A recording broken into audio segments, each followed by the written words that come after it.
دوسروں نے کہا کہ بیٹا یا بیٹی کا اگر ہم رشتہ کرنا چاہیں تو کیا استخارہ کرنا لازم ہے؟ جی پہلی بات تو یہ کہ کوئی لازم نہیں ہے، اور دوسری بات یہ ہے کہ صرف استخارے پر اکتفا کرنا بھی بہتر نہیں ہے۔ میں اکثر آپ کو سمجھاتا ہوں کہ نبی کریم صلی اللہ علیہ وسلم نے یقیناً استخارے کی تعلیم دی ہے، اور صحابہ کرام بھی استخارہ کرتے رہے ہیں، لیکن ان کے خواب شیطانی مداخلت سے پاک و صاف تھے۔ ان کو جو خواب میں اشارہ ملتا تھا وہ اللہ تبارک و تعالیٰ کی طرف سے ہونا، مطلب اس کا اغلب غالب گمان یہی کہ اللہ تعالیٰ کی طرف سے تھا، جبکہ ہمارے خوابوں کے اندر شیطانی مداخلت بہت زیادہ ہوتی ہے، کیونکہ ہمارے افعال و اعمال ہم خود جانتے ہیں ہم کس قسم کے کر رہے ہیں۔ اب ہوتا یہ ہے کہ بعض اوقات شیطانی مداخلت کی وجہ سے یس نو اور نو یس محسوس ہوتا ہے، اور ہم کر گزرتے ہیں، اور آگے جب ہماری مرضی کے موافق رزلٹ نہیں آتا تو ہم معاذ اللہ استخارے کو برا بھلا کہتے ہیں۔ دوسری بات یہ ہے کہ فرض کر لیں کہ اللہ تعالیٰ کی طرف سے ہی اشارہ ہوا، اب وہ اشارہ کا مطلب یس یا نو تو ہے، یہ کہاں سے آپ نے کر لیا کہ یہ آپ کے حق میں مطلب جو آپ کی مرضی کے مطابق ہے ویسے ہی بہتری آئے گی؟ مثال کے طور پہ آپ نے رشتے کے لیے استخارہ کیا، یس آ گیا کہ ہاں اس لڑکے سے آپ بیٹی کا نکاح کر سکتے ہیں، آپ نے کر لیا، اور ایک ہفتے بعد طلاق ہو گئی۔ اب آپ کہیں گے یہ کیسا استخارہ تھا، مجھے تو یس آیا۔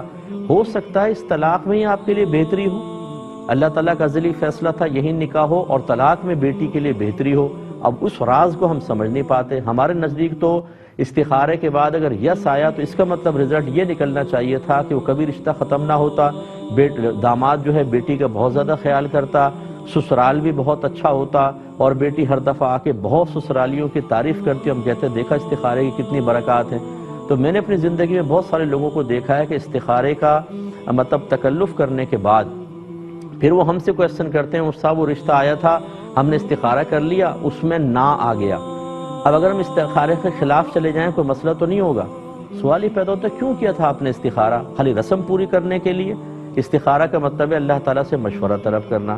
تو ہماری یہ تمام باتیں آپ ذہن میں رکھیں، اس لیے کوئی مجھ سے پوچھتا ہے تو میں مشورہ یہ دیتا ہوں کہ آپ مشاورت کریں، اچھی طرح تدابیر اختیار کریں، پھر ساتھ میں استخارہ چاہیں تو کر لیں، لیکن استخارہ ظنی چیز ہے، اس سے کوئی قطعی رزلٹ نہیں آئے گا۔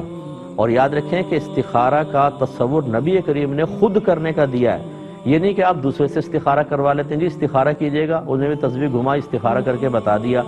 یہ صحیح جو شرعی تصور ہے بس یہ کہ آپ خود کریں، عشاء کی نماز کے بعد 2 رکعت نفل نماز استخارہ پڑھیں، اللہ کی بارگاہ میں التجا کریں کہ اللہ تعالیٰ جو میرے حق میں بہتر ہے وہ خواب میں دکھا دے۔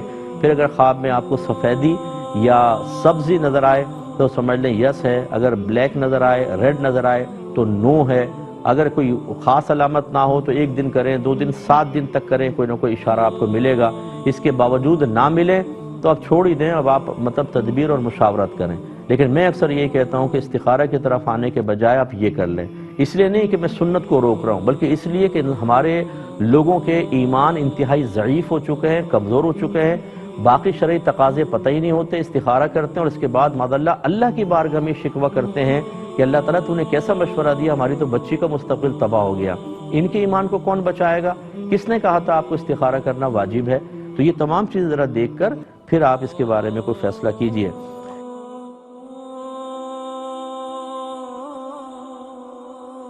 امید کرتا ہوں یہ ویڈیو آپ کو پسند آئی ہوگی۔ مزید انفارمیٹیو ویڈیوز کے لیے ہمارا YouTube channel Rizvi education subscribe کریں اور بیل آئیکن پر کلک کریں، اور اس ویڈیو کو زیادہ سے زیادہ لائک، کمنٹ اور شیئر کریں، اور ہمیں سوشل میڈیا پر فالو کریں۔ شکریہ۔